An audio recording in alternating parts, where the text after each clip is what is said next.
Lyca production Subaskaran வழங்கும் உலகநாயகன் கமலஹாசன் நடிக்கும் Indian 2 திரையரங்குகளில் வெற்றி நடை போடுகிறது. எல்லாமே நல்லா இருக்கும், எல்லாருக்கும் பிடிக்கும். சென்னை சில்க்ஸின் தரமான ஆடி, பெருமை மிக ஆடி. நாகரிக அரசியலை பற்றி, கண்ணியமான அரசியலை பற்றி கற்றுக் கொடுக்கறதுக்கு, அடுத்தவங்களுக்கு போதிக்கிறதுக்கான தகுதி, நேர்மை ஒரு துளியும் இல்லாத கட்சி தமிழ்நாட்டில் இருக்குன்னு திமுக. சலுக்கர்கள், சண்டாளர்கள்ங்கிற வார்த்தையில அதிகமா பயன்படுத்தினது ஐயா கருணாநிதி அவர்கள் தான். எல்லாருக்கும் என்னுடைய அன்பும் வணக்கமும். இப்போ 2 நாளைக்கு முன்னாடி என்னுடைய தம்பி சாட்டை துரைமுருகன் அவர்கள் கைது செய்யப்பட்ட அந்த வழக்கு, அதுக்கான விளக்கம் அது கொடுக்கணும்னு நினைக்கிறேன். அதுக்காக தான் நான் அதை சொல்கிறேன். அந்த மேடையில் துரைமுருகன் பாடின பாட்டு உண்மையிலே அவருக்கு தெரியாது. அந்த பாட்டு தெரியாது. அந்த பாட்டை அவர் நான் பாடி தான் கேட்டிருக்கிறாரு. அந்த பாட்டுக்கு எங்களுக்கு எந்த சம்பந்தம் இல்லை. அந்த பாட்டை அந்த பாட்டுக்கு எங்களுக்கு எந்த சம்பந்தம் இல்லை. அந்த பாட்டை இயற்றி அதை மெட்டமைத்து பாட வச்சு வெளியிட்டது அனைத்து இந்திய அண்ணா திராவிட முன்னேற்ற கழகம். அம்மையார் ஜெயலலிதா இருக்கும்போது பல நூற்றுக்கணக்கான மேடைகளில் அந்த பாடல் பாடப்பட்டிருக்கு. இதே கருத்து சொல்லப்பட்டிருக்கு. அன்னைக்கெல்லாம் இவங்களுக்கு வருத்தமோ கோபமோ இழிவோ அதெல்லாம் தெரியல. அதை திருப்பி நாங்கள் எடுத்து பாடும்போது ஐயோ அது அப்படி ஆயிடுச்சு இப்படி ஆயிடுச்சு அப்படின்ட்டு அவதூறு பேசுவது, அசிங்கமான அரசியல் பேசுவது, இதுக்கெல்லாம் ஆதித்தாய் அப்படின்னா உங்களுக்கு தெரியும். தோற்றுவாய் எதுன்னா அது திராவிட முன்னேற்ற கழகம் தான். ஒவ்வொரு தலைவர்களை பற்றியும் அவர் அந்த தலைவரே மதிப்புமிக்க கலைஞர் கருணாநிதி அவர்களே பேசுனதெல்லாம் இருக்கு. குறிப்பா எங்க தாத்தாவையெல்லாம் கருவாட்டுக்காரியின் சீமந்தபுத்திரர், மரமேறி, கட்டப்பீடி, முன்னாடியெல்லாம் ரஷ்யாவுக்கு எரும தோலை தான் அனுப்பிட்டு இருந்தோம், இப்ப எரும மாட்டையே அனுப்பணும்னு பேசுனதுல இருக்கு. அது மாதிரி ஒவ்வொரு தலைவர்களை பற்றி பேசுறது, அம்மையார் இந்திரா காந்தியை பற்றி, அம்மா ஜெயலலிதா பற்றி பால்கனி பாவேன்று பேசியது, இந்த ஐயா எம்ஜிஆர் அவர்களை ஆண்மையற்றவர், ஆண்மகன் இல்லாத ஒரு அலி என்றெல்லாம் பேசணும். கொடுமையான விமர்சனங்களை வச்சிருக்காங்க. நீங்க எந்த கட்சியில இப்படி இழிவா பேசுறதுக்குன்னு பேச்சாளர்களை வச்சிருந்தாங்கன்னா இவங்க தான்.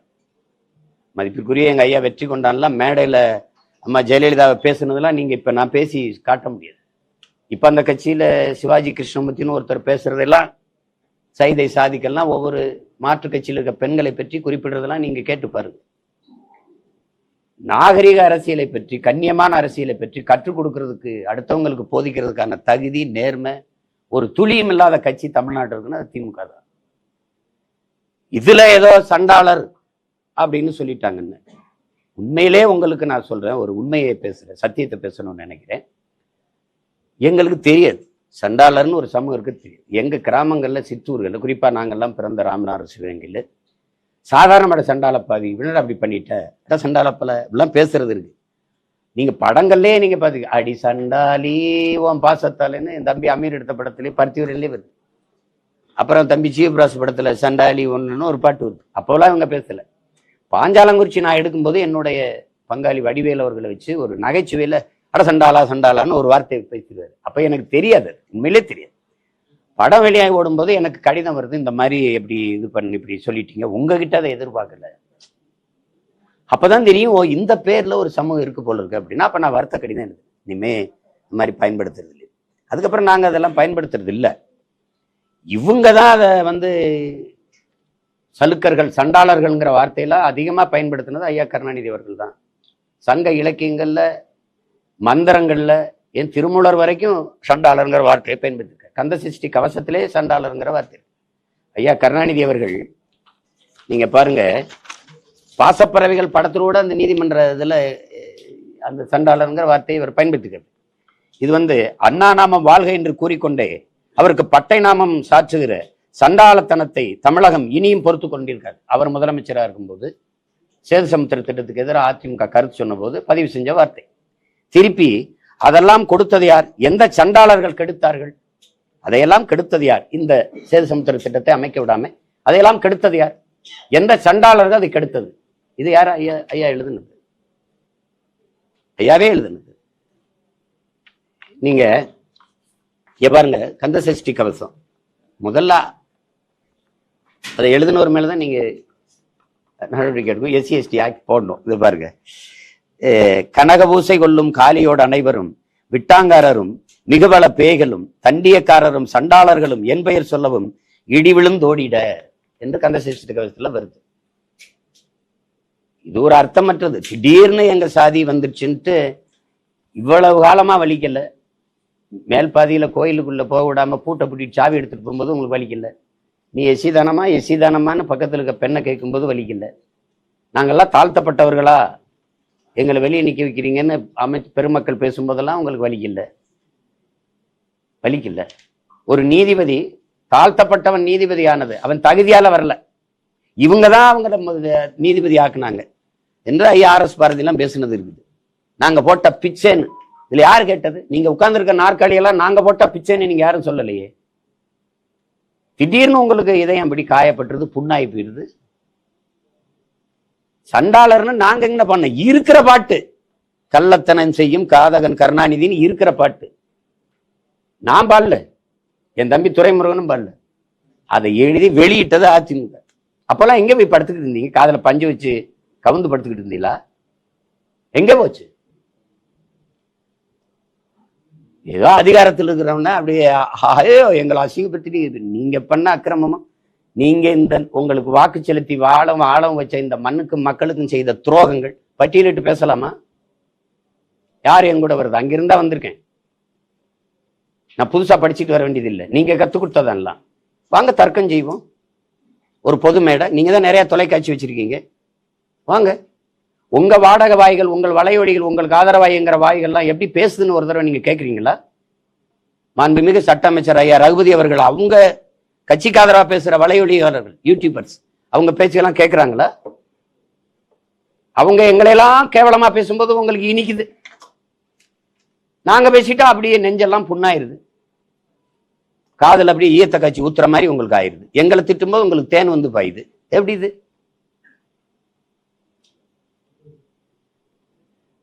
கன்னியாகுமரியில பேசினாருங்க துறை, கன்னியாகுமரியில பேசினாரு. புதுசா ஒண்ணும் பேசல, அதுவும் நான் பேசினதுதான். நீங்க உங்களுக்கு ஒண்ணு சொல்றேன், முல்லை பெரியாற்று அணைக்கு கீழே பேபி அணைன்னு ஒண்ணு இருக்குது. அந்த அணையில தான் நீரை தேக்கி நம்ம எடுக்கணும். அதுல மரங்கள் அடர்த்தியா கொஞ்சம் இருக்கிறதுனால, கொஞ்சம் பெரிய மரங்கள் இருக்கிறதுனால நீரை அதிக அளவு தேக்க முடியல. அந்த மரத்தை வெட்டி கொஞ்சம் ஆழப்படுத்திட்டா அதிக அளவு நீரை தேக்கலாம்ங்கிறது இருக்கிற யதார்த்த நிலை. இந்த மரத்தை வெட்டிக்கிறவனு கேரள அரசு கிட்ட அனுமதி எத்தனை ஆண்டுகளா தமிழ்நாடு அரசு கேட்கும்னு நினைக்கிறீங்க? நீங்க சொல்லுங்க ஒரு தோராயமா. 45 ஆண்டுகளா கேக்குது, தர மறுக்கிறாங்க. கடைசியா ஐயா பினராயி விஜயன் தந்துட்டாரு. ஆனா அது போகும்போது எதிர்த்து வழக்கு போட்டு உச்ச நீதிமன்றத்துல அதை மறுத்துடுறாங்க. ஒரு மரத்தை வெட்டக்கூடாதுங்கிறத நம்ம ஏற்கிறோம், ஆனா மரத்தை வெட்டிட்டா நட்டு வச்சு வளர்த்துற முடியுங்கிற யதார்த்தம் இருக்கு, இயற்கை உண்மை இருக்கு. ஆனா வெட்டிட்டா வளர்க்கவே முடியாதுங்கிற, மரத்தை வெட்ட அனுமதிக்காத கேரளா, என்னுடைய மேற்கு தொடர்ச்சி மலையில கன்னியாகுமரியில் மலையை வெட்டி அப்படியே 80 லட்சம் டன் அதானியுடைய விளிங்க துறைமுகத்துக்கு எடுத்துட்டு போகுது. 80 லட்சம் டன் அவங்க சொன்னது, அவ்வளவுதான் எடுக்குமா சொல்லுங்க? மதுரை உயர்நீதிமன்றத்துல ஒரு வழக்கு வருது, கேரளாவில் மணல் அள்ளுவதற்கும் மலையை மணல் கற்களாக நொறுக்குவதற்கும் மலையை மணலாக மாற்றுவதற்கும் தடை இருப்பதால், நல்லா இந்த வார்த்தையை கொஞ்சிக்கணும், தடை இருப்பதால் வழக்குதாரர் போடுறார். தடை இருப்பதால் தமிழ்நாட்டிலிருந்து மலையை மணலாக கற்களாக எடுத்துட்டு போக நீங்க அனுமதிக்கணும்னு நீதிமன்றத்துல அனுமதி கேட்குது.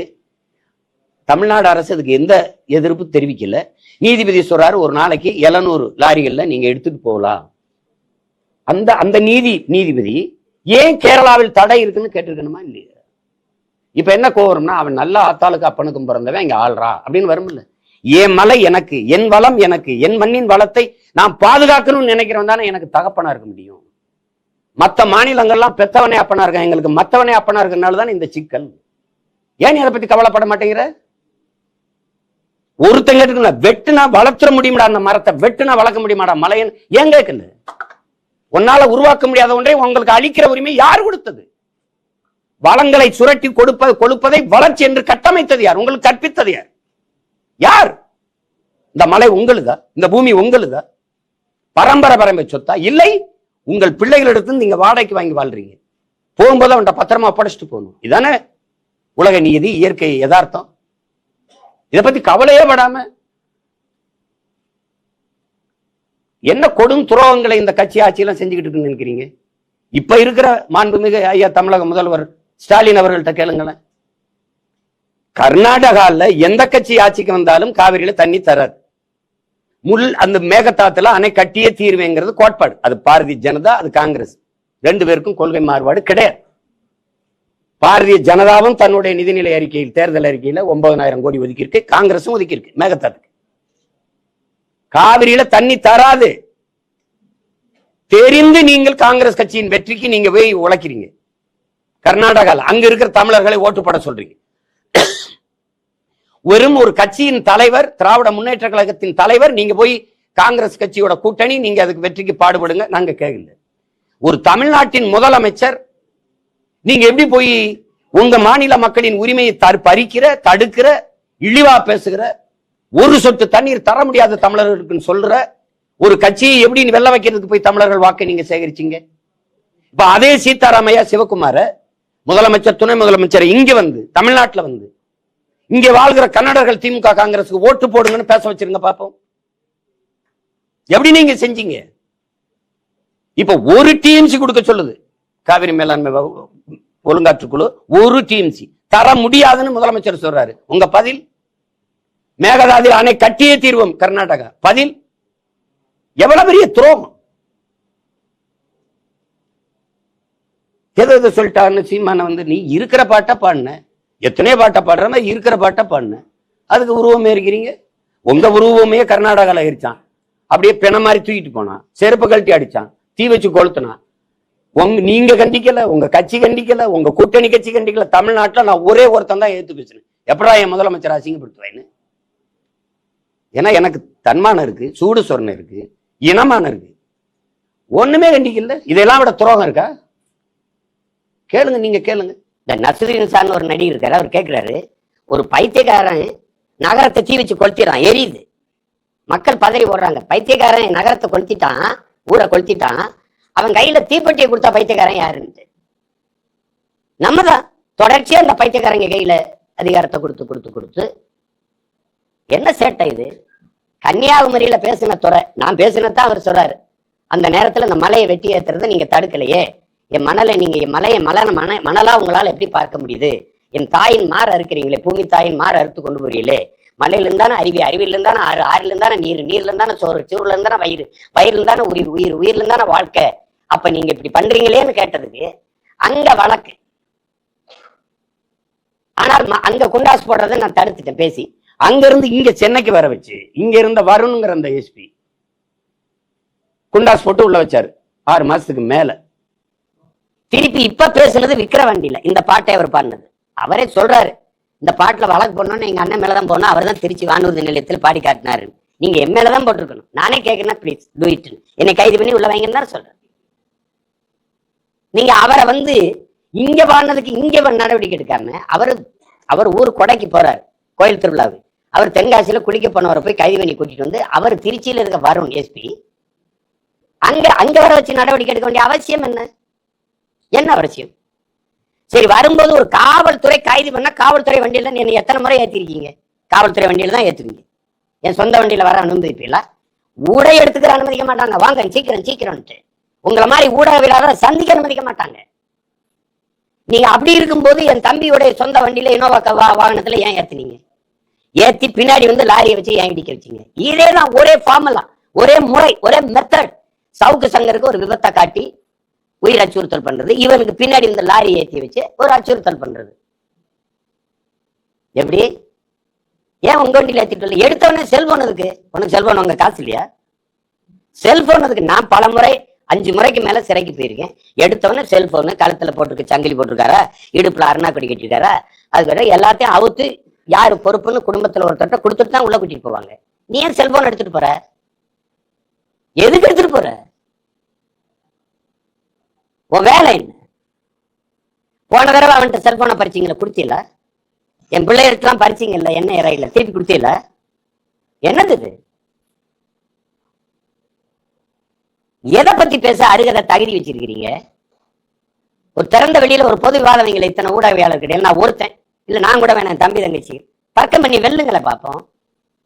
3 ஆண்டுகளை நீங்க செஞ்ச ஒரு சாதனையை சொல்லுங்க பார்ப்போம். கொடுமை. ஒரே சாதனை, போன தடவை 500 கொடுத்தோம், இப்ப 2000 கொடுத்துருக்கோம் ஓட்டுக்கு. அதை விட்டா சண்டாளர்களை வார்த்தையை என்ன நானும் துரைமுருகனும் கண்டுபிடிச்சு பேசுன மாதிரி போயிட்டு இருக்கிறீங்க. இன்னும் எத்தனை இருக்கு பாருங்க. இங்க பாருங்க, திருமந்திரம் இங்க இருக்கு. எது? எங்க தாத்தா நாமக்கல் கவிஞர் பாருங்க. சங்கரர் காசியில் அங்கென்ன சொன்னார், சண்டாளர் பக்தனும் தங்குரு வென்றார் என்று நாமக்கல் கவிஞர் பாடியிருக்காரு. திருமலர் கூட கம்பராமாயணம் பாருங்க. ஆதலும் யாகம் செய்யும் தலைவனாக சண்டாளர் அனைத்தலும் தகாத செயல்கள். சண்டாளர் சங்க இலக்கியம் முழுமைக்கு சண்டாளர். பழைய படங்கள் முழுக்க உரையாடல் சண்டாளர். அவ்வளவு கஷ்டமா இருக்குன்னா நான் அந்த சமூகம் சார்ந்த மக்கள்கிட்ட நான் அன்பா வேண்டுறேன். சாணாரெல்லாம் நாடாரான மாதிரி, பல்லரெல்லாம் தேவேந்திரான மாதிரி, கல்லர் மரவரெல்லாம் அகமுடையெல்லாம் தேவரான மாதிரி இப்படி மாறி இருங்களேன். அவ்வளவுதானே, வேற பேர் வச்சிருவோம். சின்ன மேளம்னு இருந்தது இசை வேளாளர்னு ஐயா கருணாநிதி அவர்கள் அவர் வந்தபோது பேர் வச்ச மாதிரி நீங்க சொல்லுங்க, மச்சிருவோம். இல்லைன்னா நாங்க வந்து மாற்றி தர்றோம். எதுக்கு இவ்வளவு கஷ்டம்?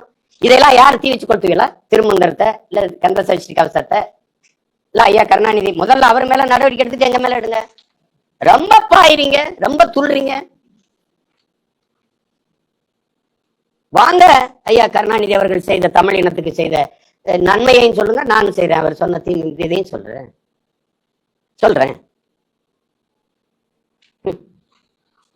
லட்சக்கணக்கா என் இனம் சாகும் போது குருவி சத்த மாதிரி காசை சேர்த்து வந்து ரத்த பொட்டங்களை வாங்கிட்டு வரும்போது இதே ஜாபர் செட்டை வச்சு பூட்ஸ் காலால ரத்த பொட்டங்களை நசுக்கி தெரிவித்தவர்கள் இவர்கள். தோட்டா இல்லாம சைக்கிள் பிரிவிலுக்கு போடுற பால்ரசு குண்டை உருக்கி அதுலயும் தரமான பால்ரசத்தான் குண்டா செய்ய முடியும் தோட்டாவை. அந்த தோட்டாவை செய்யறதுக்கு 30 லட்சம் 40 லட்சம் குருவி சேர்த்த மாதிரி பிச்சு எடுத்து காசு கொண்டாந்து வாங்கிட்டு போனா பால்ரசு குண்டையும் பறிச்சு பணத்தையும் பறிச்சுட்டு 30 லட்சம் பறிச்சா 3 லட்சம் கணக்குல காட்டி உள்ளதுக்கு போட்ட பெருந்தகை யாரு? நீங்க பேர்ல சும்மா இப்ப தமிழினத்துக்கு தலைவர் ஒரு தடவை சொல்லுங்களேன் பார்ப்போம். தானே தலைவர், தன்மான தலைவர் டாக்டர் கலைஞர் தமிழர் சொல்லுங்க பார்ப்போம். தமிழ் பேரினத்துக்கு ஒரே ஒரு தலைவன் தான், அது என் உயிர் தலைவன் பிரபாகரன் மட்டும்தான். சும்மா போட்டு தமிழ்ன தலைவர். நீங்க உங்க வீட்டுக்கு இந்த கட்சிக்கு வேணா தலைவனா இருக்கலாம். எப்படி தலைவன் நீங்க? எந்த வழியில தலைவன்? இந்தி எதிர்ப்பு, இந்தி இருக்குதா இல்லையா? இங்க நீங்க நடத்துற பள்ளிக்கூடங்களே இந்தி. தமிழ் மீட்சி, வீழ்வது நாம இருந்தாலும் வாழ்வது தமிழா இருக்கும். வாழுதா? தமிழ் வீழுது, நீங்க வாழ்றீங்க. எங்க இருக்கு தமிழ்? தமிழகத்தின் தமிழ் தெருவில் தமிழ் இருக்குதா? தமிழ் படிச்சா வேலை இருக்கா? வாய்ப்பு இருக்கா? பேரு தமிழ்நாடு, தமிழனுக்கும் தமிழருக்கும் சுடுகாடு, தமிழுக்கும் தமிழனுக்கும் சுடுகாடு. என்ன வச்சிருக்கீங்க? நீர், தண்ணி இருக்கா? குடிக்க தண்ணி, படிக்க பள்ளிக்கூடம். பலாயிரக்கணக்கான பள்ளிக்கூடங்களை மூடிக்கிட்டு வரும்போது பலாயிரக்கணக்கான டாஸ்மார்க் திறந்துகிட்டு இருக்கு. குஜராத் ஆண்டு ஒன்றுக்கு 55,000 பால் விற்குது. அவன் மாநிலத்தில் இருக்க பால் விற்பனை அந்த இது அம்மது இங்க வரைக்கும் பரவுது, விரிவடை செய்யறான். நீங்க 40,000 கோடிக்கு சாராயம் விற்கிறீங்க. சாராயம் வித்து வர்ற காசுல நாட்டுக்கு நல்லது செய்யறங்கிறத நம்ம நீங்க இந்த நாட்டு மக்கள் நம்புறது எப்படி? அப்புறம் என்ன நன்மை இருக்குது? இத்தனை கொலைகளும் மிகுந்த போதையில தான் செய்யப்பட்டிருக்கு. நீங்க உங்க மனச்சான்ற சொல்லுங்க. தம்பி ஆம்சாங்க அவர் வீட்டு வாசல்ல வெட்டி 6 பேரும் மது போதை இல்லாமல் அல்லது இந்த போதைப் பொருளின் ஊக்கம் இல்லாமல் வெட்டி இருக்க முடியும். நீங்க நம்புறீங்களா? சொல்லுங்க, யாராவது சொல்லுங்க, நம்புறீங்களா? அவனை பார்த்தாலே பயந்துருப்பான். போதையில என்ன கிட்ட நெருங்கி இருக்க முடியாது. இத்தனை கொலைகளும் போதையால தான். எப்படி சட்டம் இருக்கும், ஒழுங்கு இருக்கும்? நீங்க எல்லாம் குண்டு போட்டுக் கொள்றதா படுகொலை நினைக்கிறீங்க. குடிக்க வச்சு கொள்றதுக்கு பேர் என்ன? ஒரு அரசு சொல்லுது விக்கிரவாண்டி தேர்தல 6 பேர் கள்ளச்சாரம் கொடுத்து விழுந்துட்டான், ஆனா ஆஸ்பத்திரி சேர்த்துட்டு சொல்லுது புதுச்சேரியில இருந்து வந்துருச்சு. நீங்க போயிட்டு புதுச்சேரியில இருந்து வாங்க, எத்தனை தடவை சோதிக்கிறான் வண்டியை நிறுத்தின்னு.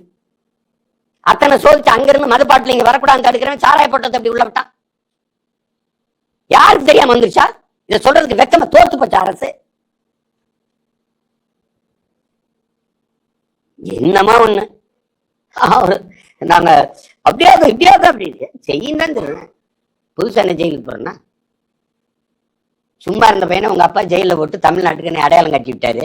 இன்னொரு தடவை நீங்க என்ன போடுங்க, ஒண்ணும் இல்லை, ஒரு வேலையும் இல்லை. உள்ள போய் நல்லா படிச்சு குறிப்பெடுத்துட்டு வந்து மறுபடியும் உங்களை தான் வச்சு செய்வேன். வேற என்ன? இப்ப கேட்கறதுக்கு எந்த பதிலும் இல்லை உங்ககிட்ட. ஆவின் பால் விற்பாங்க. எங்கன்னு கேட்டா பதில் சொல்ல சொல்லுங்க. முதலமைச்சர் பால் வளத்துறை அமைச்சரை பேச சொல்லுங்க. மாட்டு பால் விற்கிறீங்களா? மாடுங்க மாடுங்க மாடுங்க.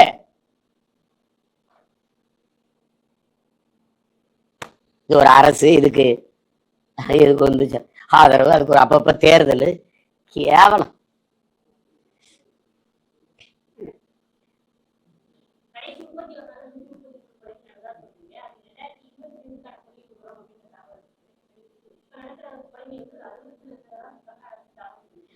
அறுபது பேர் உயிர் இல்லையா? இதா அப்போ 60 பேர் நீங்க சொல்றீங்க. நீங்க அப்படியே பர்ஃபெக்ட் புள்ளி விவரத்தை சொல்லி பர்ஃபெக்ட் கணக்கு சொல்லிடுவீங்களா? சரி, நான் 133ங்கிறேன், நீங்க 60ங்கிறீங்க. 60 உயிரா இல்ல வேற எதுமா?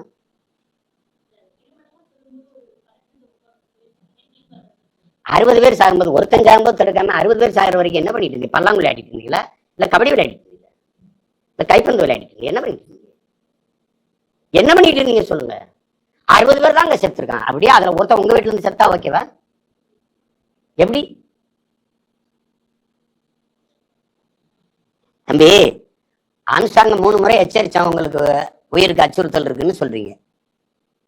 என்னை கூடவே என் கட்சிக்காரங்க பூரா சொல்றாங்க, வெளிநாடு இருக்கிற உறவினரான்னு சொல்றாங்க, பாதுகாப்பாருங்க, உடல்நல கவனிங்க, கொஞ்சம் பாதுகாப்பாருங்க, அண்ணன் பாதுகாப்பை பலப்படுத்துங்க. இது எச்சரிக்கை.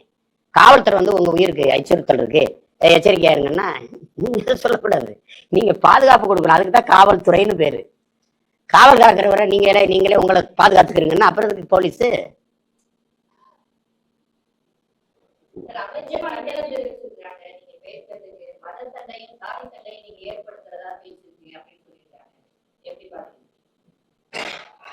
நான் எங்க அண்ணன் கவுண்டமணி பங்காளி வடிவேல் நகைச்சுவை போல பாக்குறேன்.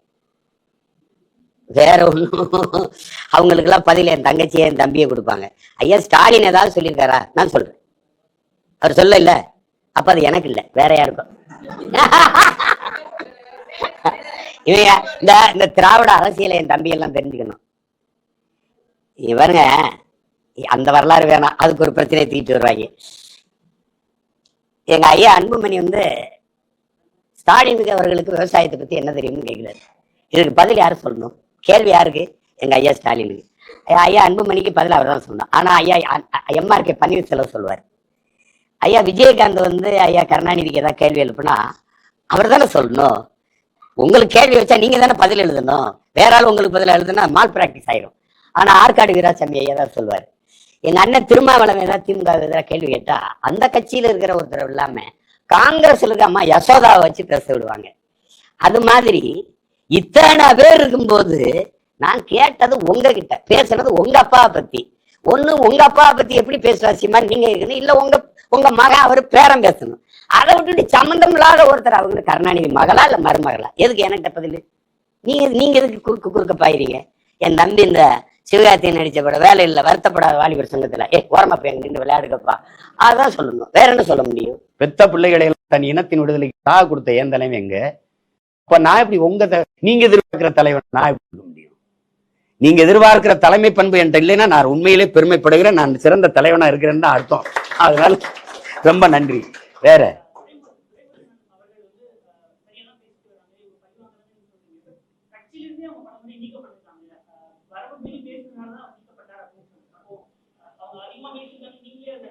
அப்படி இல்லை. இதை பாருங்க, நான் சில சமயம் அவரு தவறா பேசுறாரு, அடுத்தவங்க மனது காயப்படும்னா அவங்க எல்லாம் புகார் அளிக்கல, நானாதான் நீக்கியிருக்கேன். ஒரு செதுக்கும் போது கண்ணியமற்ற வார்த்தைகளை பயன்படுத்தான்னு 2 தடவை சொல்லி அவர் அது மீறி பேசினாலும் எடுத்தேன். இதுக்கு அவருக்கும் சம்பந்தம் இல்லை. பாட்டை அவனுக்கு கத்துக் கொடுத்ததே நான் தான். எனக்கு கத்துக் கொடுத்தது அதிமுக ஆட்கள். அவங்க போட்ட பாட்டை தான் நான் எனக்கு யாரோ அனுப்பி வைக்க பகிரில அதை நான் கேட்டு எப்போ 2009 அந்த காலகட்டங்கள்ல. அப்ப இதை இன்னைக்கு போடுறது சும்மா பழிவாங்கல் தான். அதனால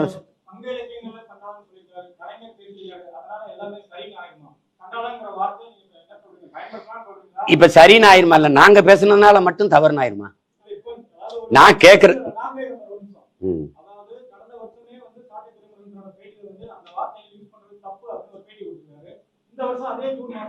அவர் பயன்படுத்தல. திரும்ப திரும்ப நீங்க தவறா தம்பி, நீங்க தவறா கேள்வி கேட்கிறீங்க.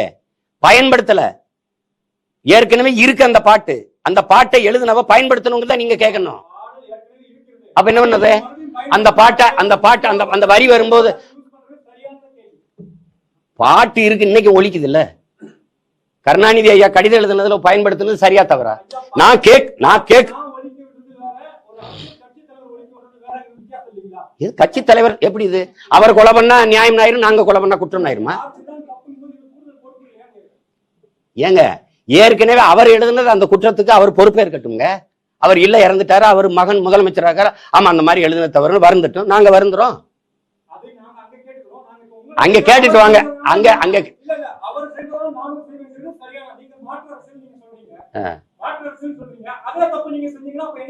அவர் அந்த தப்பு செஞ்சது நீங்க இதுவரை கேட்கவே இல்லையே. நாங்க பேசினாலதானே நீங்க நாங்க அப்புறம் முதல்ல கேட்டுட்டு வாங்க.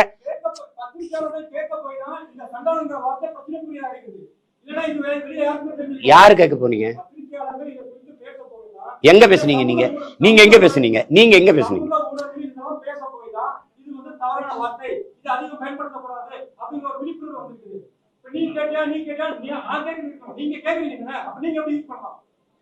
ஏங்க நீங்க என்னங்க இவ்வளவு காலமா இருக்குது, அவர்கிட்ட கேட்காம நீ எப்படி பண்ணலாம்?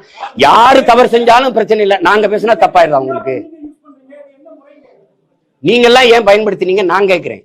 இப்ப நாங்க இருங்க, கொஞ்சம் இருங்க. எங்க தப்புன்னு தெரியும். நாங்க அந்த மாதிரி நீங்க இது பேசுறது ரொம்ப இதா இருக்கு. நீங்க அந்த பாடலை ஒருத்தர் திரும்பி ஒரு தடவை பாடுறாரு, அது எப்படி நீங்க பயன்படுத்தலாம்னா எப்படி?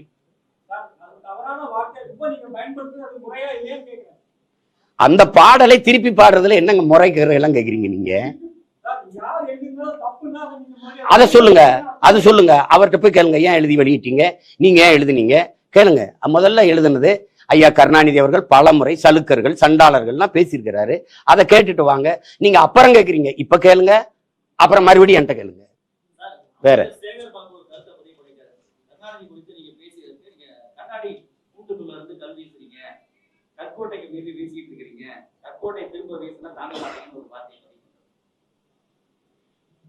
நேத்து கூட பார்த்தேன், வீசிட்டு போயிருக்கலாமே. ஒரு கோட்பாட்டுல இருங்க. நீங்க எல்லாம் இங்க பாருங்க, திமுக இருக்க அமைச்சர்கள் எல்லாம் பட்டியல் எடுங்க. இவர் எங்கிருந்து வந்தாரு? ஐயா ராஜகண்ணப்ப, KKSS, ரகுபதி, ஏவாவேலு, எல்லாரையும் எடுத்து பாருங்க. தம்பி செந்தில் பாலாஜி அங்க பதவியில் இருக்கும்போது அங்க இருக்கிறது அங்க வேற பேசுறது, இங்க பதவியில் இருக்கும்போது இங்க வர்றது இங்க பேசுறது. அப்ப எப்படி? எங்க நல்ல சாப்பாடு கிடைக்குமோ அங்க நாக்கு தொங்க போட்டு ஓடனா எப்படி? என்ன கோட்பாடு கொள்கை இருக்கு? அங்க இருக்கும்போது புரட்சி தலைவர் வாழ்க, அம்மா புரட்சி தலைவி வாழ்க. இங்க வரும்போது என் உயரம் தெரியுமே, 5.6. அது கூட தெரியாம இவ்வளவு படிச்சு இவ்வளவு விளையாட்டுலாம் விளையாண்டு வந்திருக்கேன், அது எனக்கு தெரியும். 5 and 6.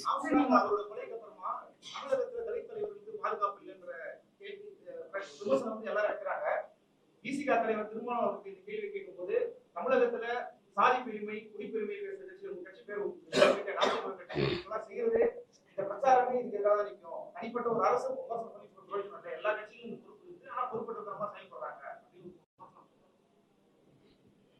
பொறுப்போட இயங்குற கட்சியோட தான் எங்க அண்ணன் இருக்காரா? ஒரு அதிகாரம் இல்லாம நாங்க பாட்டு ஓடி திரிகிற பிள்ளைகளை அவங்கதான் அப்படி செய்யறாங்கன்னு சொன்னா, இப்ப அதிகாரத்துல இவ்வளவு வலிமையா உட்கார்ந்து இருக்கிற ஆட்சி செய்திருக்க அந்த திமுகவுக்கு அந்த ஆட்சிக்கு பொறுப்பு இல்லை. இப்ப எங்களாலதான் இந்த கொலை நடந்துருச்சு, அப்படித்தானே? என்ன எப்படி? யாரு பேசுற?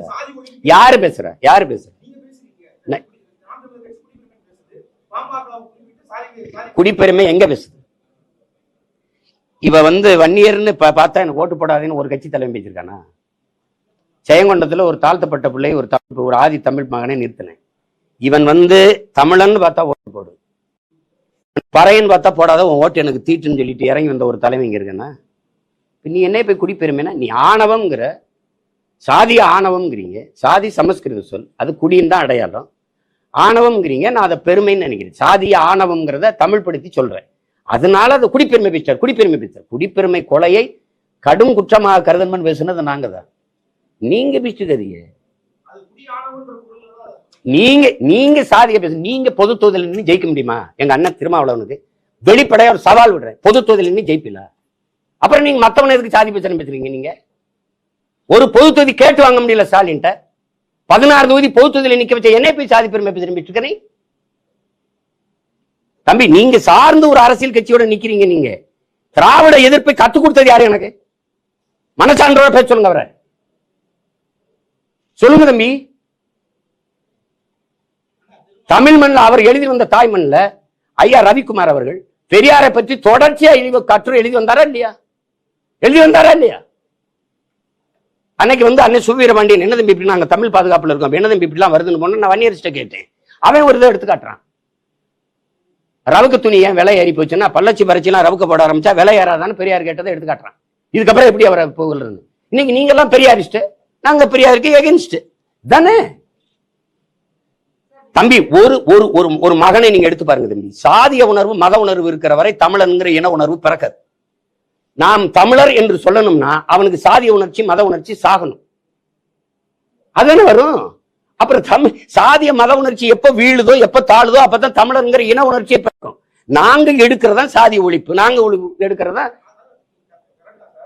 அப்புறம் நீங்க வேணும் சும்மா 50 ரூபா அவர்கள் சாதி பேசுறாங்க, சாதி பத்திர பாசுறாங்க. சாதி பேரை வச்சுக்கலான்னு என்னைக்கு நாங்க வச்சிருக்கோம்?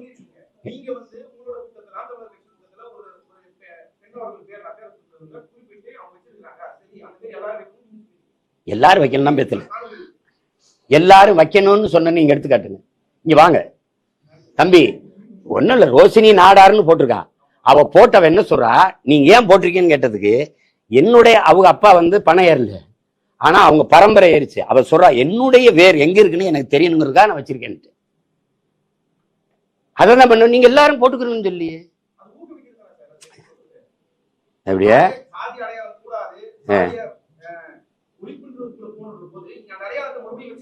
நீங்க அதை ஒழிக்க போராடுறவன்ட்டே இதை கேட்டுக்கிட்டு இருந்தீங்கன்னா நான் ரெட்டியாரு, நாங்க என்ன ரெட்டியார்ல ரெட்டி தெலுங்குல தான் ஓட்டு கேட்பேன்னு. ரெட்டியார் மாநாட்டுல பேசுனா ஐயா நேரு வை கே சார் கேள்வி கேட்காத, நீ என்ன கேட்கிற? திரும்ப திரும்ப பேச்சுக்கிற.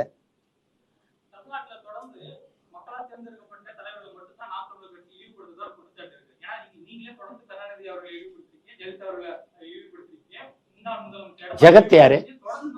ஜெகத் யாரு? ஆட்சியாளர்கள் வந்து செய்யற தவறை சுட்டி காட்டக்கூடாதுன்னு இல்லையா? அந்த இழிவு என்ன?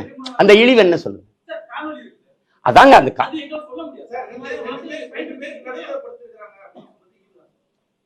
ஆமா, நீங்க திராவிடம் பேசுனீங்க, பார்ப்பனருக்கு எதிரான திராவிடம். நீங்க 2 திராவிட தலைவருக்கு இடையில ஒரு பெண்ணை படுக்க வச்சிருக்கீல்ல, பதிச்சிருக்கீல்ல. படுத்திருக்கிறது தவறாங்க? படுத்திருக்கிறாருன்னு அப்ப நீங்க படுத்தீங்கன்னா அப்படி சொல்லணும். அவர் சாஞ்சு இருக்கிறார், அப்படியே சாஷ்டாங்கமா விழுந்திருக்கிறார் அப்படி சொல்லுவாங்க. எதாவது தவறுன்னு ஒரு பட்டியல் போட்டு வெளியிட்டுங்களேன், நான் அதெல்லாம் தவறு அப்படின்னு படிச்சுட்டு பேசுறேன். படுத்திருக்கிறத படுத்திருக்கிறன்னு தாங்க சொல்லணும். கடற்கரையில 8 ஏக்கர் எடுத்து புதைச்சது உனக்கு வழியே தரல. ஒரு கடற்கரை தமிழின மக்களின் பொது சொத்து புதவழி ஆக்குறது உனக்கு கோவம் வரல. என்னது இது? என்ன விமர்சனம்? ஒரு மனுஷி படுத்திருக்காருன்னா படுத்திருக்கிறதா சொல்ல முடியும் தம்பி. இதுல என்ன விமர்சனம்? உனக்கு என்ன பிரச்சனை? சரி, இனிமே நானா படுத்திருக்கல, அப்படியே சாஷ்டாங்கமா விழுந்து கிடக்குறாங்கன்னு வேணா சொல்றேன், மாத்திக்கிறேன்.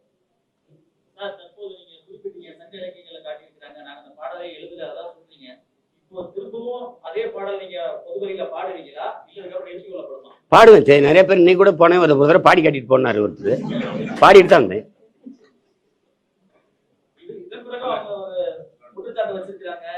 உங்க குற்றச்சாட்டு குப்பையில போடுங்க தம்பி. குற்றச்சாட்டு என் மேல சொல்றதுக்கு நேர்மையின் தகுதி வச்சுக்கிட்டு வா பேசு.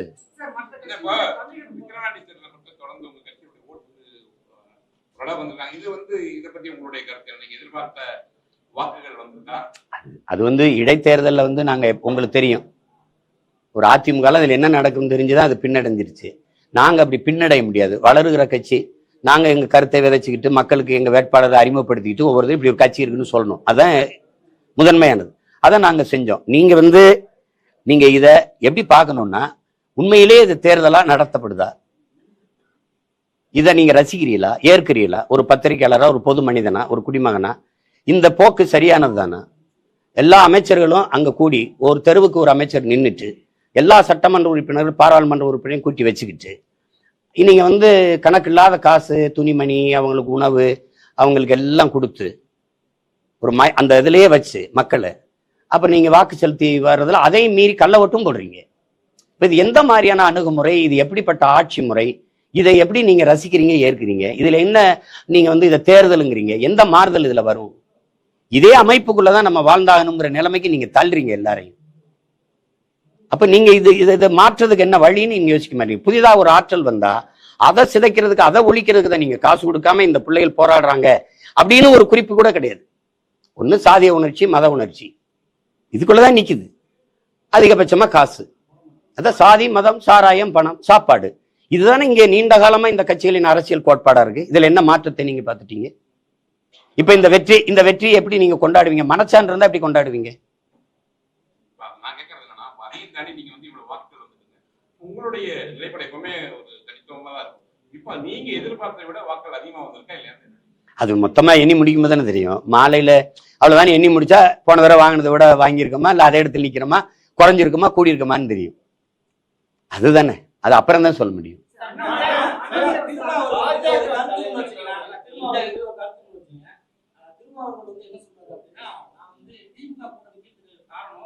எனக்கு எதிரியா நான் வந்து RSS பிஜேபி தான் பார்த்தேன். அவங்களுக்காக தான் நான் வந்து எனக்கும் காங்கிரஸ் கூட ஒரு கருத்து வேறுபாடு இருக்கு, எனக்கும் அதிமுக கூட ஒரு கருத்து வேறுபாடு இருக்கு, எனக்கும் திமுக கூடயும் ஒரு கருத்து வேறுபாடு இருக்கு. இதனால என்னோட பெரிய எதிரியா நான் RSS பார்த்தேன். அவங்கள எதிர்த்து போராடுறதுக்கு எனக்கு சில தகுதி தேவைப்படுது, பலம் உங்களுக்கு தேவைப்படுது அப்படின்றது. இதனாலதான் திமுக கூட இருக்கிறத சொல்றேன். அதை நான் ஒன்றும் சொல்லையே, அதை நீங்க குறிப்பிட்டு சொல்லியிருக்கீங்க. அதனால ஒன்றும் சொல்ல. அவர் முடிவு பண்ணிட்டாரு, இங்கதான் நம்ம இருக்க முடியும்னா அதை ஒன்றும் சொல்ல. ஆனா திமுக, RSS, பிஜேபி எதுக்குதாங்கிறது முதல்ல யோசிக்கணும்ல. எதுக்குதான்னு பார்க்கணும். முரண்பாடுகள் இப்போ பாமக வந்து ஒரு கொள்கை சொல்லுது, உயிர் கொள்கை சமூக நீதிங்குது. அதுக்கு நேர் எதிர் பாஜகவோட கூட்டணி வைக்கும்போது உயிர் கொள்கை செத்து போகுது. அப்ப எந்த கோட்பாடு? எல்லாருமே என்கிட்ட சொல்றது, இப்ப நீ சொல்றது சரிதான் சீமான், தனிச்சு நிக்கணும், இப்படி நிக்கணும்னா நான் கட்சியை காப்பாற்றணுங்கிறாங்க. நம்ம கேள்வி அடுத்து என்ன வருது? கட்சியை காப்பாத்துறதே லட்சியம் ஆயிட்டா எந்த லட்சியத்தை காப்பாற்ற நம்ம கட்சி ஆரம்பிச்சோம்ங்கிற கேள்வி வந்துருது. அப்ப முரண்பாடு இருந்தாலும் நாங்க உடன்படுறோம்னா எந்தெந்த முரண்பாடு? காவிரியில தண்ணி தரவே முடியாதுன்னா, அது கச்சத்தீவை மீட்கவே முடியாதுன்னா, அப்ப எந்த இடத்துல நமக்கு உடன்பாடு? நீங்க சொல்லுங்க, எந்த இடத்துல? நீங்க என் தம்பி பாலச்சந்திரனை விடுங்க, இத்தனை எல்லா படுகொலையும் விடு. ஒரு 13 வயசு சிறுவன், அவனை கூட்டிட்டு வந்து ராணுவ கஸ்டடியில இருக்கான். அந்த செய்தி இங்க உளவுத்துறைக்கு, இந்த தமிழ்நாடு அரசுக்கு, இந்தியா ஆண்ட அரசுக்கு எல்லாருக்கும் தெரியும். பிரபாகரன் குடும்பத்துல ஒருவர் கூட உயிரோடு இருக்கக்கூடாதுன்னு சொன்னாலே அவரோட கட்டி பிடிக்கணுமா? அவரோட போய் அப்படி ஒரு ஓட்டு வாங்கி வெல்லணுமான்னு யோசிச்சு பாருங்க. காங்கிரஸ் எதுக்காக திமுக தூக்கி சுமக்குது? எந்த இடத்துல என் இனத்துக்கு நின்றது? மொழி இல்ல வழக்காடுகள உரிமையில் அங்க தமிழ் மொழி, இல்ல ஆட்சி மொழி, அதிகார மொழி, இல்ல காவிரி நதி உரிமை, முல்லை பெரியாற்று உரிமை, இல்ல கச்சத்தீவு மீட்பு, இல்ல மீத்தேன் எடுக்கிறத தடுக்கிறது? எந்த இடத்துல நீங்க எனக்கு நின்றுருக்கீங்க? எதுக்குமே இல்லை. முழுக்க என் இனத்தை படுகொலை செய்து கொன்றது உலகத்துக்கே தெரியும். அன்னைக்கு எங்க அண்ணன் உண்ணாவிரதம் இருந்தது, உங்களுக்கு தெரியும், மரணம் வரை உண்ணாவிரதம் இருந்தது. அன்னைக்கு எதிர்த்தது யார? இதே காங்கிரஸ் தான். அன்னைக்கு அதிகாரத்தில் இருந்தது இதே திமுக தான். அப்புறம்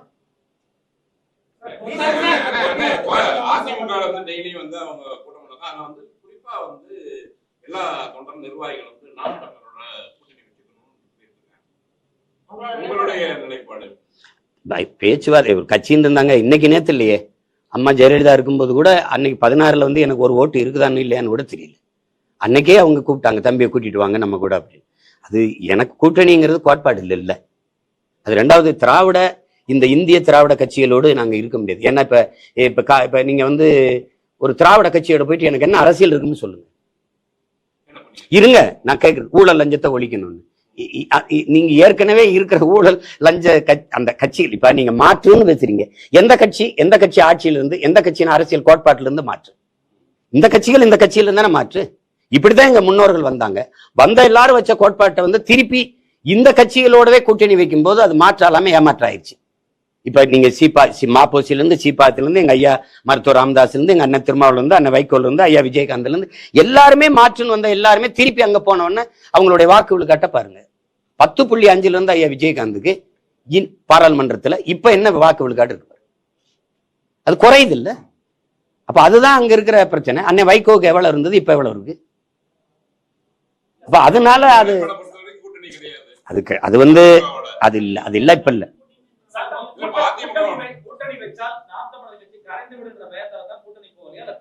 இல்ல நோக்கம் இருக்கு. இப்ப எனக்கு வந்து தம்பி உங்களுக்கு என்ன சொல்லணும், எனக்கு ஒரு கனவு இருக்கு. என் நாடு எப்படி இருக்கணும்னு இருக்கு. எனக்கு 10 ஆண்டு பசுமை திட்டம், பல கோடி பனை திட்டம், பசுஞ்சோலை, பள்ளிகள், இந்த தனியார் முதலாளிகளை இன்ஸ்டியூஷனை அவங்க மூட வேண்டியதில்லை. ஆனா அவங்களோட சண்டை செய்யணும், தரத்தை உயர்த்தணும். அரசு மருத்துவமனைக்கு மக்கள் திரும்பி, அரசு பள்ளி கல்லூரிக்கு மக்கள் பிள்ளைகள் படையெடுத்து வர்றது கூடணும். கல்வி தரத்தை உயர்த்தணும். எப்படி கொடுக்கணும், தனித்திறன் கல்விக்கு முன்னுரிமை கொடுக்கணும். நீரை பெருக்கி இந்த தண்ணீர் விற்கிறத தடை செய்யணும். ஏன்னா உலக உயிர்களின் உயிர் தேவை விற்பனைக்கு இல்லைன்னு ஒரு தடுக்கணும். இந்த நெகிழி, பாலித்தீன், இந்த பிளாஸ்டிக் குப்பைகளை தடுக்கணும். ஏன்னா எங்க பார்த்தாலும் என் நாடு வந்து மகாகவிதையில கவிப்பேரசு வைரமுத்து எழுதுனதை பாருங்க. நீங்க இந்திய நிலப்பரப்பு எவ்வளவு பெருசு இதோ அது அளவுக்கு கடலுக்குள்ள இந்த பிளாஸ்டிக் நெகிழி குப்பை இருக்குங்கிறார். ஒரு திமிங்கல கரை ஒதுங்கிச்சு செத்துன்னு வைத்தறுத்தா 40 கிலோ இடையில பிளாஸ்டிக் கழிவுகள் இருக்குது. இப்ப மீனின் எண்ணிக்கை விட பிளாஸ்டிக்கின் எண்ணிக்கை கூடிக்கொண்டு போகுதுங்கும் போது நம்ம விழித்துக் கொள்ளணும். அதை நோக்கி பேசினா உங்களுக்கு வேடிக்கையா இருக்கும். நீங்க சாராய பொருளாதாரத்தை விடு, மாற்று பொருளாதார பெருக்கத்துக்கு வா, வேளாண்மை முன்னிறுத்தி தற்சார்பு பசுமை பொருளாதாரத்துக்கு போவோம், நிலமும் வளமும் சார்ந்த தொழிற்சாலையை உருவாக்குவோம். பனை அதிகமா இருக்கா, அது சார்ந்த தொழிற்சாலை. தென்னை அதிகமா இருக்கா, அதுதான் இந்த தொழிற்சாலை. கரும்பு அதிகமா இருக்கா, அதுதான் இந்த தொழிற்சாலை. அங்கே படித்தவன் படிக்காதவன் எல்லாம் அவன் வாழ்விடத்துல வேலை கொடுப்போம். ஏ கிரேட் ஆசிரியரை நகர்ப்புறத்துல பணியமர்த்துற, சி கிரேட் ஆசிரியர் தான் சிற்றூருக்கு அனுப்புற. அப்ப கிராமங்கள் காலியாகுது. இங்க கல்வி, வேலை வாய்ப்பு, மருத்துவம் எல்லாம் இங்கதான் இருக்கணும்னா கிராமங்கள் காலியாகி நகரங்கள் பிதுங்கி வழியுது. இது பேராபத்தானது. ஏன்னா நகரத்தில் இருக்கவனுக்கு உணவு தேவை, பால், முட்டை, அரிசி, பருப்புலாம் அங்க இருந்தா வரணும். அவன் காலி ஆயிட்டானா இது. அப்ப அவன் வாழ்விடத்துல நகர்த்தணும். சிற்றூர்களின் பொருளாதாரத்தை சமவீதத்துல வளர்த்தெடுக்காம ஒரு நாட்டின் வளர்ச்சி பொருளாதாரத்தை சமவீதத்துல வளர்த்தெடுக்க முடியாது. இங்க ஸ்மார்ட் சிட்டி இருக்கு, ஸ்மார்ட் வில்லேஜ் கிடையாது. அப்ப கிராமங்கள் காலியாகி நகரங்கள் பிரிங்கி வழியுது. நகர்ப்புறங்கள்ல மக்கள் இங்க வந்து இங்கேயே 2.5 கோடி இருக்கான். அப்ப வீட்டு வாடகை கூடுது, மின் கட்டணம், மின்சாரம் அதிகம் தேவைப்படுது, தண்ணீர் தேவை அதிகப்படுது, போக்குவரத்து நெரிசல் ஆகுது. ஒரு உயிர் காக்கும் ஊர்தி ஆம்புலன்ஸ் அவசர உரிய தூக்கிட்டு கூட குறித்த நேரத்தில் கொண்டு இங்க சேர்க்க முடியல, அவ்வளவு நெருக்கடி. இப்ப வேணும் 10 வருஷம் கழிச்சு கற்பனை செஞ்சு பாத்தீங்கன்னா பயமா இருக்கு. கழிவு நீர், மழை நீரே வழிந்து ஓட இங்க காவா இல்ல. கழிவு நீரும் மழை நீரும் ஒன்னா கலந்து ஓடி சைதாப்பேட்டில் ஒரு 11 வயசு பையன் இறந்து போறான். இப்ப இதுல எல்லாத்துலயுமே மாற்றத்தை கொண்டு வரணும். எனக்கு ஒரு கனவு இருக்கு, இப்படி செய்யணும், இப்படி மருத்துவத்தை தரம் இப்படி உயர்த்தணும். இது யாரோட சேர்ந்து உயர்த்துறது? அதனால அந்த கூட்டணிங்கிறதுல நமக்கு இது பிரச்சனை. அது தனித்துவத்தை இழந்துருவோங்கிறதுனாலதான் என் கருத்தை இதையா ஏத்துக்கொண்டு ஒரு கட்சி வருதுன்னு வச்சுக்கிறீங்க. இல்ல அண்ணன் சொல்றது சரிதான், இந்த மாதிரி கொண்டு வரலாம், நம்ம வேளாண்மை முன்னிறுத்தி இவரு. ஏன்னா நீங்க இன்னும் 10 ஆண்டு கழிச்சு திரும்பி பாத்தீங்கன்னா தங்கமத்தவன், வைரமத்தவன், இந்த பெட்ரோல் டீசல் வச்சிருக்கவன் எல்லாம் பணக்காரனா இருக்க மாட்டான். எவன்கிட்ட நீர் சோறு அதிகமா இருக்கோ அவன் தான் உலக பணக்காரனா இருப்பான். இப்ப நீங்க பாக்குறீங்க என் நாடு 150 கோடி மக்கள், 100 கோடி மக்களுக்கு செல்போன் கொடுக்க, கார் கொடுக்க, இந்த ஏசி, ஃப்ரிட்ஜ், டிவி எல்லாம் கொடுக்க திட்டம் வச்சிருக்கு. ஆனா நீரும் ஜோறும் கொடுக்க திட்டம் இருக்கானா? இல்ல, ஒண்ணுமே இல்ல, ஒண்ணுமே இல்ல. நீ இதுல எதுவும் இல்லாம வாழ்ந்துட முடியும். ஏன் சாராயம் இல்லாம கூட வாழலாம், சிகரெட் இல்லாம வாழலாம், போதைப் பொருட்கள் இல்லாம வாழலாம், கொக்கைன்னு, அபின்னு, கஞ்சா, இந்த இதெல்லாம் இல்லாம நீ வாழ்ந்துடலாம். நீரும் ஜோறு இல்லாம வாழ முடியாது. இது எல்லாத்தையும் வித்த முதலாளி பணக்காரனா இருக்கான். சிகரெட் வித்தவன், பான்பராக்கு வித்தவன், கஞ்சா வித்தவன், இந்த சாராயம் வித்தவன் பணக்காரனா இருக்கான். ஆனா சோறு போடுற விவசாயி ஏழையா இருக்கான், வாழ முடியல, தற்கொலை பண்றான். இந்த நிலையை மாத்தணும்னு நினைக்கிறோம். அதுக்கு எங்களோட ஒத்து போறவங்களோட தான் நம்ம அணி சேர முடியும். அதுக்கு இப்ப தம்பி, இப்ப என் தம்பி இன்னும் கட்சியே ஆரம்பிக்கல. அவர் ஆரம்பிச்சு அவர் கருத்தியல் கோட்பாட்டை முன் வச்சு பயணிக்கும் போதுதான் ஒத்த கருத்து இருக்கா இல்லையானா இப்ப ஆய்வு செய்யணும். இன்னும் வந்து 18 மாதங்கள் இருக்கு, 18 மாதங்கள் இருக்கு. குறைஞ்சது ஒரு 12 மாதத்தை விட்டுருங்க, அதுக்கப்புறம் பேசுவோம்.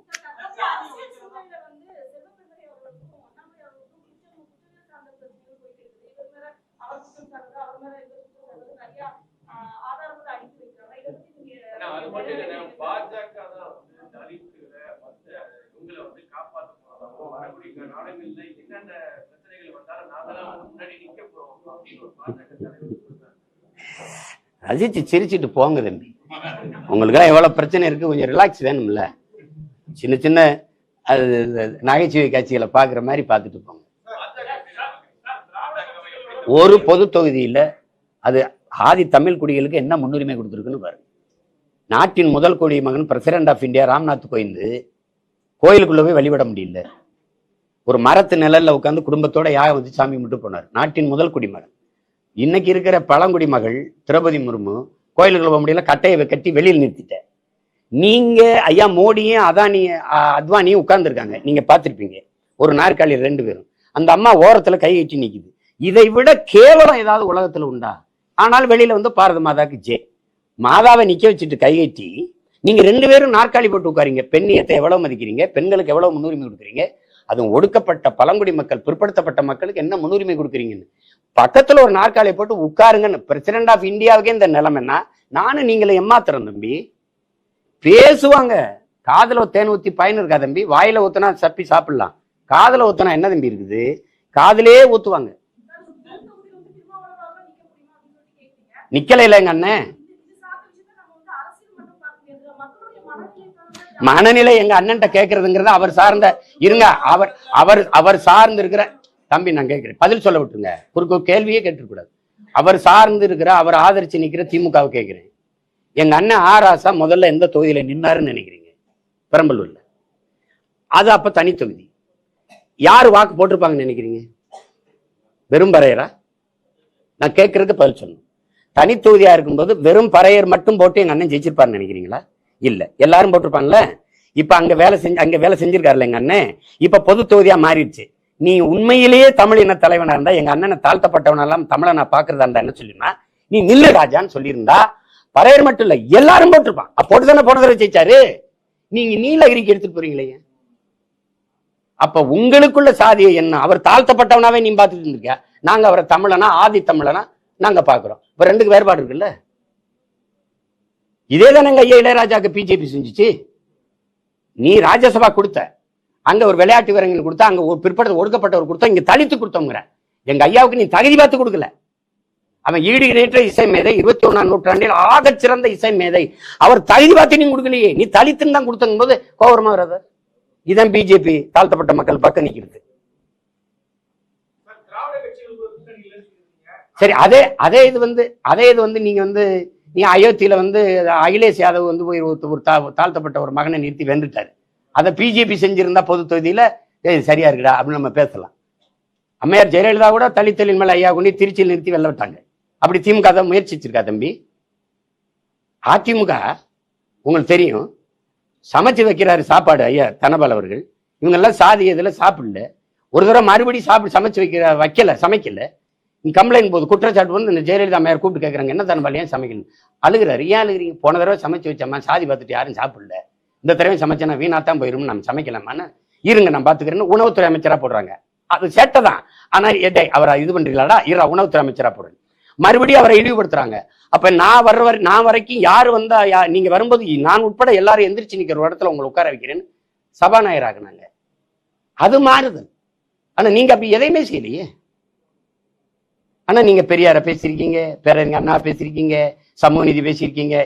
இந்த பாருங்க, இங்க முதலமைச்சர் உட்கார்ந்துட்டாருங்க, எங்க அண்ணன் ஆராசா இங்க உட்கார்றாருங்க.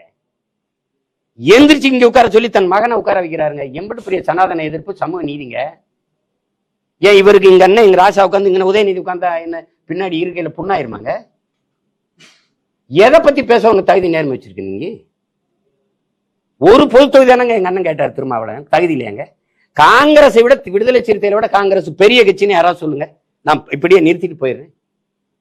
23 விழுக்காடு ஆதித்தமிழர்களுக்கு வாக்காடு, 13 விழுக்காடு வாக்கு திமுக பெற்றுக் கொடுக்கறது எங்க அண்ணன் திருமாவளவன். காங்கிரஸுக்கு அத்தனை விழுக்காடு இருக்காங்க. எதுக்கு 10 தொகுதி? என் இனத்தை கொன்னதுக்கா? கச்சத்தீவத்தை மீட்டு தராதுக்கா? காவிரி நதிநீர் உரிமை பறி கொடுத்ததுக்கா? எதுக்காக காங்கிரஸுக்கு 10 தொகுதி? 10க்கும் 10 ஜெயிக்க வச்சு ஏன் அனுப்பணும்?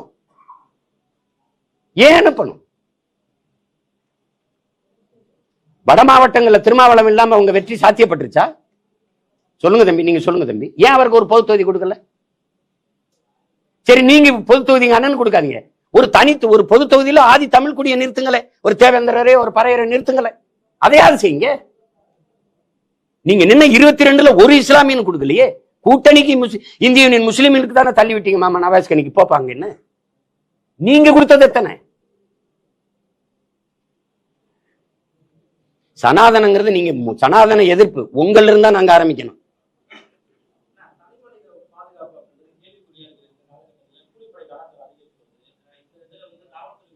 அதிகரிச்சு வர்றது யார் ஆட்சிக்கு வந்த பிறகு? ஏய் ஏன்னா நீ என்னை நிறைய கேள்வி கேட்ப, அண்ணன் ஒரு கேள்வி கேட்டா இருங்கன்ற. சரி சொல்லு, சரி சொல்லு சொல்லு.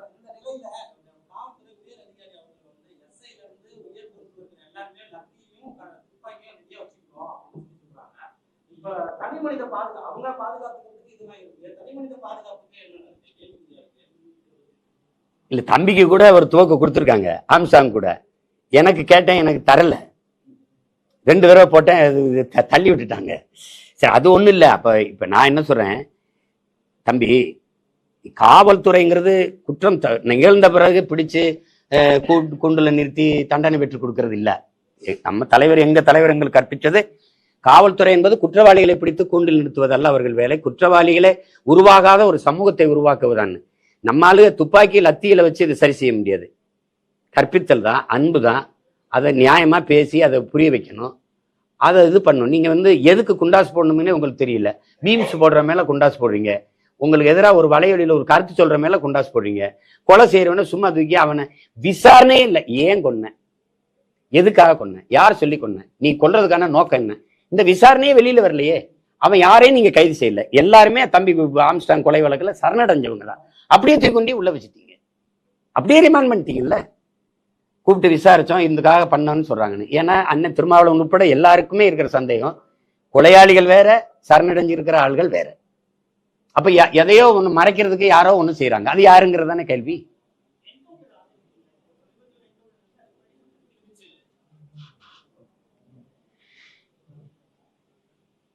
இதுக்கு எப்படி பதில் சொல்றதுன்னு தெரியல.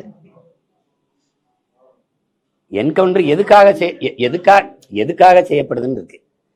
இப்போ ஒரு 6 வயசு குழந்தைய ஒருத்தன் வன்புணர்வு செஞ்சு கொலை செஞ்சிடறான்னா அவனை கொண்டு திருப்பி சிறையில் அடைச்சல, அதெல்லாம் தப்பு. நீங்க பாத்தீங்க, இங்க ஒரு பெண்ணை ஒருத்தன் எரிச்சிட்டான், அப்புறம் திருப்பி 90 நாள் அவனை விட்டீங்க, அம்மாவையும் கொலை பண்ணிட்டான். இப்ப அவனெல்லாம் என்ன பண்ணலாம்? அவன் பாத்தீங்கன்னா இப்ப இந்த காலத்து பிள்ளைகள் வெட்டியிருக்க மாதிரி முடிய வெட்டிக்கிட்டு நீட்டா அப்படி சிறைக்குள்ள ஓட வரான். யாரு காசுலன்னா, எந்த பிள்ளையை சாக கொடுத்தோமோ அவங்க அப்பா அம்மா வரி காசுலையும் தான் அவன் சாப்பிட்டுக்கிட்டு இருக்கான் சிறைக்குள்ள. இந்த மாதிரி குற்றவாளிகளை நம்ம வச்சு பாதுகாத்துக்கிட்டு இருக்கணுங்கிறது எனக்கு சரியா இல்லை. நிறைய மக்கள் பிரச்சனை குறித்து பேசுறீங்க, தொடர்ந்து எல்லா விதமான விஷயங்களுக்கும் அறிக்கை கொடுக்குறீங்க, ஆளுமை விமர்சனம் பண்றீங்க. இருந்தாலும் அவங்க தரப்புல மறைந்த தலைவர் அவர் இன்னும் விமர்சனம் பண்ணணுமா? மறைந்தவர் தானே ஹிட்லரு. நீங்க அவனை கொடுங்கோலன்றீங்க. மறைந்தவர் தானே. அப்படின்னா மறைஞ்சிட்டா அவங்க செஞ்ச தீமையெல்லாம் மறைஞ்சிரும்னா அது எப்படின்னு சொல்லுங்க. நீங்க செய்த குற்றம் சரித்திரத்துல இவன் துரோகின்னு சொல்றீங்க. எப்படி சொல்றீங்க? எங்க பாட்டனுக்கு எதிராக இருந்த காக்கை வெண்ணியனை துரோகின்னு எப்படி சொல்றீங்க? இறந்துட்டார், புனிதர்னு சொல்லிடுவோம். எங்க பாட்டனுக்கு காட்டி கொடுத்த நல்லாங்கிற சமயக்காரன் இருக்கான், தீரன் சின்னமலை காட்டி கொடுத்தாரு. அவர் இங்க சாப்பிடுவாரு. அப்ப பங்கர், அப்பவே பதுங்குழியில காட்டி கொடுத்த அவனை இப்ப அவன் செத்துட்டான். ஐயோ ரொம்ப நல்லவன் வரலாற்றை பதிவு பண்ணிடலாமா? சொல்லுங்க. நீங்க செஞ்ச செயல்கள் தான் உங்களை காலமுறை அது நல்லவரா கெட்டவரான்னு எடுத்துட்டு போகும். நீங்க அதிகாரம் இருக்குங்கிறதுனால புனிதர் பட்டம் கட்டின எப்படி நீங்க ஏற்பீங்க? இப்ப இயேசுவை காட்டி கொடுத்தாரு யூதாஸுங்கிறீங்க. இயேசுவும் இறந்துட்டாரு, யூதாஸ் இறந்துட்டாருன்னு வச்சுப்போம். யூதாஸ் நல்லவர் தான் அப்படி சொல்லுவீங்களா? அப்ப நீங்க ஏன் இறந்து போன ஜெயலலிதா எம்ஜிஆர் எல்லாம் பேசுறீங்க? ஏன் பேசுறீங்க? ஒருத்தர் இறந்துட்டதுனாலே அவர் புனிதர் ஆயிடுவாங்கிற கருத்தை எப்படி நம்ம ஏற்க முடியும் சொல்லுங்க? எங்க அண்ணன் காசி ஆனந்த கவிதை தான், செத்தாலும் புலிகள் தான், அவர்கள் வாழ்ந்தாலும் மலத்தில் நிறைய புழுக்கள் தான் எழுதினாரு. அந்த அந்த படுகொலை அப்போ அதுதான் உங்களுக்கு நினைவூட்ட வேண்டியது இருக்கு.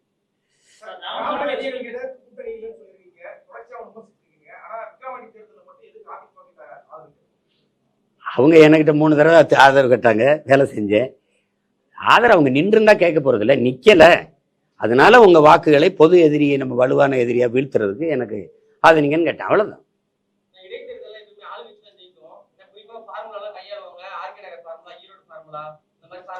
திருமங்கல ஃபார்முலா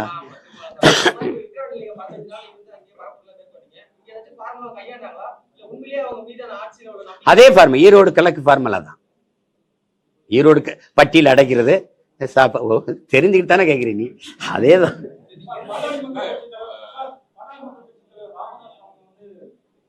குறைந்த எண்ணிக்கையில் இருக்கிற ஜாதியில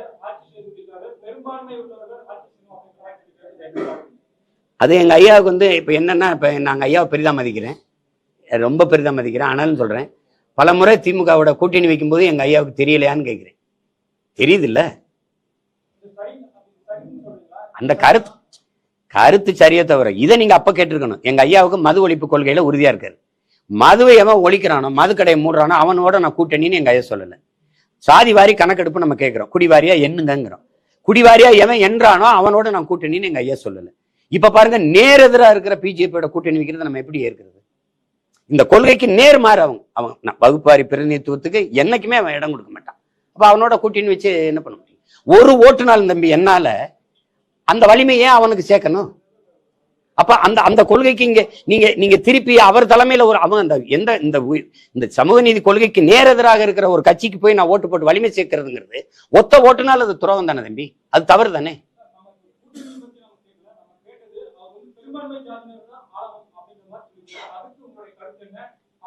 பெரும்பான்மை சாதின்னு நீங்க சொல்ல வேண்டியதில்லை. இந்த மண்ணின் பிள்ளைகள், இந்த மண்ணில் இருக்கிற இந்த பூர்வீக குடிகள், இந்த நிலம் சார்ந்தவன். மாநில உரிமைன்னு ஒன்று இருக்கு தம்பி, மாநில எல்லை பிரிப்பு. நீங்க மாநிலத்தை பிரிக்கிறீங்க, மொழிவாரி தான் தேசிய நிலங்கள், இனங்கள் நிலங்கள் நீங்க பிரிச்சிங்க. அந்தந்த மொழிவழி தேசிய இனத்தை அந்தந்த மொழிவழி மாநில மகன் ஆளும்போது அவனுடைய உரிமை பாதுகாக்கப்படுது, அவனுடைய மொழி பாதுகாக்கப்படுது. இப்ப கர்நாடகால 100 விழுக்காடு தனியார் தொழிற்சாலையில கூட அந்த மண்ணின் மக்களுக்கு வேலை கொடுக்கணுங்கிற ஒரு சட்டம் ஏற்ற முடியும். எங்களுக்கு அப்படி இல்லை, நாங்க 20 விழுக்காடு தொடர்றதே பெரிய போராட்டமா இருக்கு. அதனால நீங்க சாதின்னு எடுத்துக்காதீங்க. இந்த மண்ணின் மக்கள், இந்த மண் சார்ந்த, இந்த மொழி இனம் சார்ந்த ஒரு மகன் ஆளணுங்கிறதுல, அந்த கோட்பாட்டுல எங்க ஐயாவோட கருத்துல நான் உடன்படுறேன்.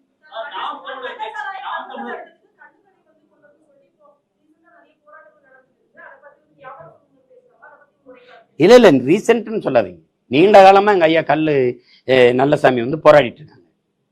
அரசியல் சாசனமே கல் உணவின் ஒரு பகுதின்னு தான் சொல்லுது. சங்க இலக்கியிலிருந்து கல் இருக்குது, அது இருக்குது. ஐயா வைரமுத்து கூட அந்த பாடல்ல எழுதியிருக்கா. அப்படி அது எழுதியிருக்காங்க. நம்ம எப்படி ஒவ்வொரு தேசியனத்துக்கும் ஒரு மது இருக்கு தங்கச்சி. ரஷ்யானா ஓட்கா இருக்குது, மற்ற நாடுகள்னா ரம் இருக்குது, ஜின் இருக்கு, அப்படி இருக்குது. அதனால நம்மளுடைய குடிபானம்னு ஒன்று இருக்கு, மதுபானம். அது பனம்பால், தென்னம்பால், இந்த ஈச்சம்பால், இது மாதிரி மூலிகை, அது எந்த கலப்படம் இல்லாத தூய மதுவை வச்சுட்டு போகலாம். அதை தான் அவங்க சொல்றாங்க. வரும்போது வேளாண்குடி மக்கள் வாழ்வாங்க, அந்த பனை தென்னை பாதுகாக்கப்படும். இல்லைன்னா 150 ஆண்டு கால பனை காலவாய்க்கு, செங்கல் காலவாய்க்கு 100 ரூபாய்க்கு 150 ரூபாய்க்கு விற்கப்படுது. அதை பத்தி நம்ம கவலைப்படுறது இல்லை. அதனால அது இந்த சீம சாராய கடைகளை ஒழிச்சிட்டு நம்ம கல்லு கடையை திறந்து விடுவது சரிதான்.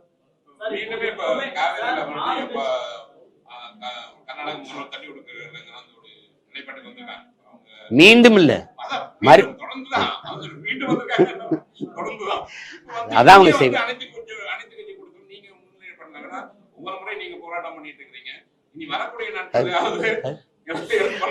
அரசு கூட்டுற அனைத்து கட்சி கூட்டத்துக்கே என்னை சேர்க்காது.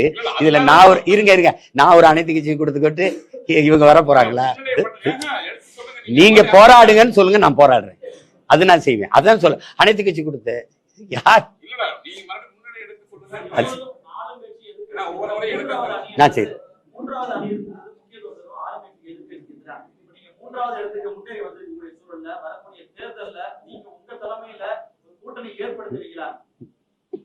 நீ விரும்புற அதுக்காக செய்யறேன். லைகா புரொடக்ஷன் சுபாஷ்கரன் வழங்கும் உலகநாயகன் கமலஹாசன் நடிக்கும் இந்தியன் 2 திரையரங்குகளில் வெற்றி நடை போடுகிறது. எல்லாமே நல்லா இருக்கும், எல்லாருக்கும் பிடிக்கும். சென்னை சில்க்ஸின் தரமான ஆடி, பெருமை மிக ஆடி.